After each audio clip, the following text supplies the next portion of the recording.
Hello friends, तो आज की इस वीडियो में हम बात करेंगे गीगर मूलर काउंटर की। ओके, तो ये जो गीगर मूलर काउंटर हमारा है वो बी फार्म फर्स्ट सेमेस्टर के फार्मास्यूटिकल इनऑर्गेनिक केमिस्ट्री के सब्जेक्ट में आपको पढ़ना है और आपका है ये यूनिट नंबर 5। ओके, अब देखो ये गीगर मूलर काउंटर का बेसिकली काम यही होता है कि ये चेक करता है रेडियो एक्टिविटी को। मीन्स क्या है, मेजरमेंट ऑफ रेडियो एक्टिविटी का यह भी एक डिवाइस होता है। इससे लास्ट वाले लेक्चर में हम लोगों ने आयोनाइजेशन चैम्बर कवर किया था। ओके फ्रेंड्स, तो आयोनाइजेशन चैम्बर हमारा इसके लास्ट वाले लेक्चर हम लोगों ने देख लिया था। इसमें देखो हमारी 3 डिवाइस होती है बेसिकली, आयोनाइजेशन चैम्बर और Geiger molar counter and साइंटिलेशन counter. तो हम लोगों ने इसको तो कवर कर लिया था ऑलरेडी। अब इसके बाद गीगर मोलर काउंटर कवर करेंगे और साइंटिलेशन काउंटर एक ही वीडियो में ये कवर हो जाएगा। तो चलो देखते हैं। पहले मैं आपको अपने सिलेबस इंट्रो करा दूं। तो ये देखो यहाँ पे आपकी टॉपिक लिखी गई मेजरमेंट ऑफ रेडियो एक्टिविटी। ये छोटी सी टॉपिक दिख रही है बट आपके एग्जाम पॉइंट ऑफ व्यू से ये 10 मार्क्स का क्वेश्चन यहाँ से पुटअप होता है। अगर एक पूछता है तो 7 नंबर में आपका आता है। बाकी अगर ये टोटल टॉपिक ऐसे 10 मार्क्स में आ जाती है तो आप तीनों को डिफाइन करके आना होता है। ओके फ्रेंड्स, अब देखो हम देखते हैं अपना गीगर मूलर काउंटर, जो कि बहुत ही इंपॉर्टेंट होता है आपके एग्जाम के लिए। अगर ये सिंगल पूछता है, मतलब अकेले में पूछता है, तो ये 7 नंबर का पूछता है। अगर ये और भी क्वेश्चन के साथ पूछा जाता है तो 10 मार्क्स का ये कभी कभी पूछ लिया जाता है।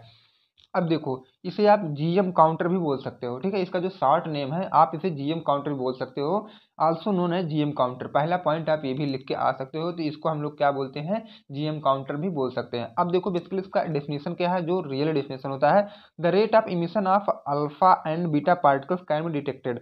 अब देखो अल्फा एंड बीटा पार्टिकल्स, ठीक है, जो भी निकलती हैं रेज उसमें से, उसको ये डिटेक्ट करता है और measured by this Geiger Muller counter. अब इसको क्या है, डिटेक्ट करेगा। उसके बाद हम इसको मीजर्ड किससे करेंगे, गीगर मूलर काउंटर, जो कि आपके नीचे इसका मैं डायग्राम भी आप लोगों के लिए बनाया हूँ।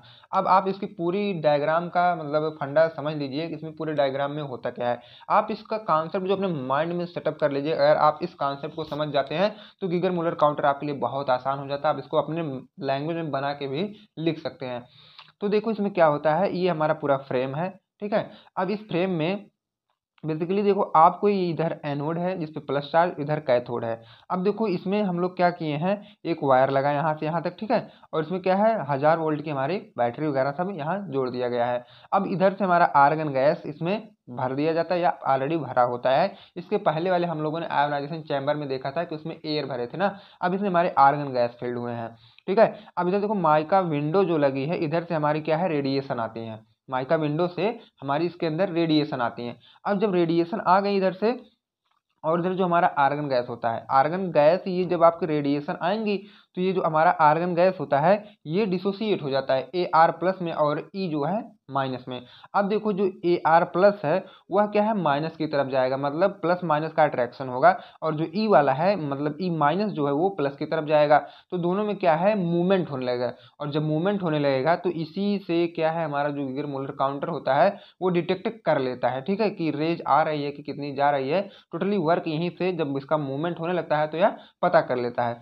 अब देखो हम थ्योरेटिकल देखते हैं तो ये वर्क अपना कैसे करता है या भी आप लोग जान लो।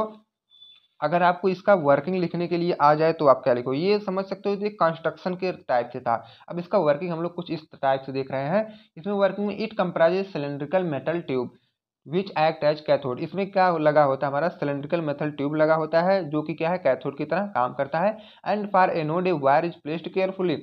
अब देखो एनोड की तरफ हम लोग क्या है, एक वायर ऐसे करके इसी में इंसर्ट करवा देते हैं। ठीक, अब उसके बाद the metal tube has very low pressure of around 0.1 atm and filled with argon gas. अब देखो जो हम लोग आर्गन गैस में फिल्ड करते हैं उसका ये प्रेशर कितना होता है, 0.1 एटमॉस्फेरिक प्रेशर होता है। ओके, ना कि हमें मतलब बहुत ज़्यादा प्रेशर नहीं अप्लाई करना है, 0.1 एटमॉस्फेरिक प्रेशर ही हमें अप्लाई करना है आर्गन गैस भरते समय।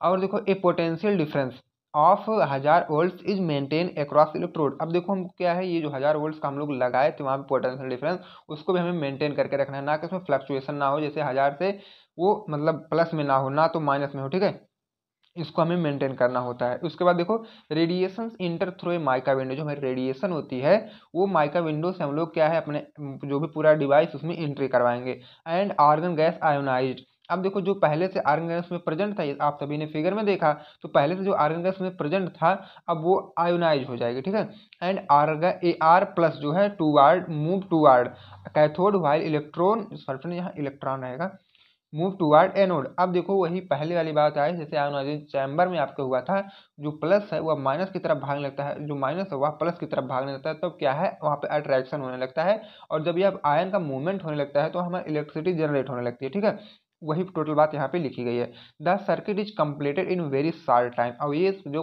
प्रोसेस होती है प्लस माइनस का इधर उधर होना, ये बहुत ही कम समय लगता है। ठीक है, the circuit is completed in very short time, और ये जो सर्किट होती है बहुत ही कम समय में क्या है हो जाती है complete. After which an electric pulse is generated which is recorded in the automatic counter.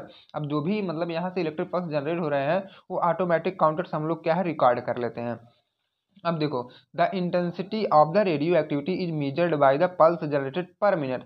अब ये जो रेडियो एक्टिविटी है हम लोग इसको मेजर करते हैं किस बेस पे, कि वह 1 मिनट में कितना पल्स जनरेट कर रही है, इसी के बेस पे हम लोग क्या है उसको मेजरमेंट कर लेते हैं। तो कुछ इसी तरह हमारा काम करता है अपना गीगर मूलर काउंटर, जो कि आपके एग्जाम पॉइंट ऑफ व्यू से मोस्ट मोस्ट इंपॉर्टेंट है ये टॉपिक। तो आप लोग एक दो बार मतलब और भी आपसे अच्छे रिविजन कर लीजिएगा। अब देखो मैं बात करूंगा साइंटिलेशन काउंटर की, जो कि आपका तीसरी डिवाइस है। देखो साइंटिलेशन काउंटर हमारा क्या होता है। A scintillation counter is a device that detects and measure ionizing radiation। जो भी रेडिएशन आती है उन्हें ये डिटेक्ट करता है। ओके, सच जैसे अल्फा है, बीटा है, गामा है, तो तीनों का काम तो यही था ना, तो बेसिकली इसी का भी काम यही हो जाएगा। ये देखो कुछ पॉइंट हमारे तीनों डिवाइस में क्या है कॉमन होते हैं। इसमें देखो क्या है साइंटिलेटर मटेरियल का हम लोग यूज करते हैं। अब देखो साइंटिलेटर मटेरियल वही होता है जब इसमें से कोई भी रेज इस साइंटिलेटर मटेरियल पड़ती हैं तो ये अपना डिटेक्शन स्टार्ट कर देता है, इसी को हम बोलते हैं साइंटिलेटर मटेरियल। ओके फ्रेंड्स, अब देखो इसके बाद हम देखेंगे इसका जो भी मतलब कंस्ट्रक्शन है, मीन्स पूरी असेंबली इसकी कैसे बनी हुई है। अब आप इसको अपने माइंड में सेटअप करो। सबसे पहले देखो ये हमारा साइंटिलेशन क्रिस्टल होता है, और यहाँ से हमारे फोटान होते हैं, जैसे ऊपर से जो भी पार्टिकल्स रेज आती हैं यहाँ से आती है, बॉन्ड आपको दिख रहा होगा। अब देखो यहाँ पे जो हमारा लगा होता है वो है फोटो कैथोड। ओके, अब देखो यहाँ पे जो आपको ये दिख रहे हैं ये मल्टीप्लायर ट्यूब है। ठीक है, फोटो मल्टीप्लायर ट्यूब तो यही होते हैं, इनको अब मतलब एक वर्ड में अगर बोला जाए तो इन्हें आप डायनोड्स भी बोल सकते हो। ठीक है, अब यहाँ से डिटेक्ट करते करते करते आउटपुट पल्स हमारा निकल जाता है बाहर, और इसको आप फोटो मल्टीप्लायर ट्यूब तो बोल ही सकते हो। अब देखो बेसिकली ये हम क्यों यूज कर रहे हैं, ये ऐसे हमारे डिवाइस होते हैं जैसे कोई भी अल्फा बीटा गामा ये सब क्या है अगर बहुत कम रेज मतलब निकल रही हैं तो हमें डिटेक्ट करने में बहुत ही कठिनाई होती है। तो जब बहुत ही कम रेज निकलती है तो हम लोग यूज करते हैं अपना साइंटिलेटर काउंटर। ओके फ्रेंड्स, अब देखो इसकी पूरी वर्किंग हम लोग देख लेते हैं कि वर्किंग क्या होता है। ये इसकी जो वर्किंग होती है हमारी वो मतलब कई सारी स्टेप में होती है, तो मैं बहुत ही इजी लैंग्वेज में आपको बता दूंगा। देखो, ionising radiation enter the scintillator material. जो भी हमारी रेडिएशन है वो साइंटिलेटर मटेरियल में पूरा जो असेंबली होती है उसमें एंट्री करेगी। उसके बाद the radiation excited the scintillator material. अब जो साइंटिलेटर मटेरियल उसमें लगे होते हैं, जो भी रेडिएशन आ रही है उसको क्या एक्साइट करेगा, मतलब थोड़ा बढ़ावा देगा। ठीक है, then emitted light is detect by a photo multiplier tube. इसके पहले आप लोगों ने जरूर देखा होगा कि इसमें फोटो मल्टीप्लायर ट्यूब लगे होते हैं। ठीक है, ये जो कि मल्टीप्लिकेशन के काम करता है। अगर थोड़ी सी रेज या पार्टिकल जो भी निकल के आ रही थी, अगर वो हम कह सकते हो तो एक है, ठीक है, तो उसको धीरे धीरे कन्वर्ट करते करते करते उन लोग 100 में कन्वर्ट कर देंगे। यही जो लगे देखो यहाँ पे धीरे धीरे बढ़ रहे हैं कि नहीं।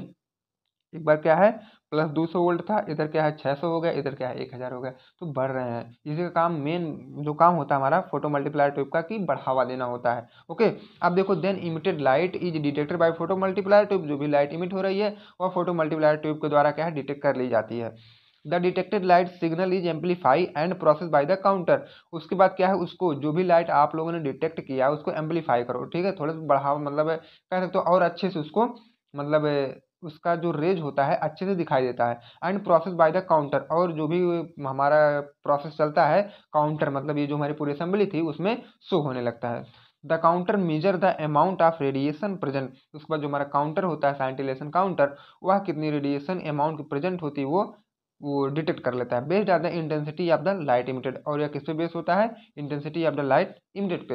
ओके फ्रेंड, तो ये जो हमारा था पूरा topic measurement of radio activity ये फाइनली कवर हो चुका है। अगर आप सब इसके पहले वाले लेक्चर नहीं देखे हैं तो डिस्क्रिप्शन बॉक्स में फार्मास्यूटिकल इनऑर्गेनिक केमिस्ट्री की प्लेलिस्ट चेकआउट कर सकते हो। इसके बाद जब मैं आपसे मिलूंगा तो ये जो लास्ट लेक्चर रहेगा ये हमारा यूनिट नंबर 5 का, तो वहीं पे आपका ये खत्म हो जाता है। जैसे कि रेडियो आइसोटोप वगैरह, स्टोरेज कंडीशन है, प्रिकॉशन वगैरह है, ये सब एक ही वीडियो में हम लोग कवर कर लेंगे। ओके फ्रेंड, अगर आप चैनल पर नए हैं तो चैनल को सब्सक्राइब भी कर लो ताकि नेक्स्ट वीडियो का इन्फॉर्मेशन सबसे पहले आप तक पहुंचे।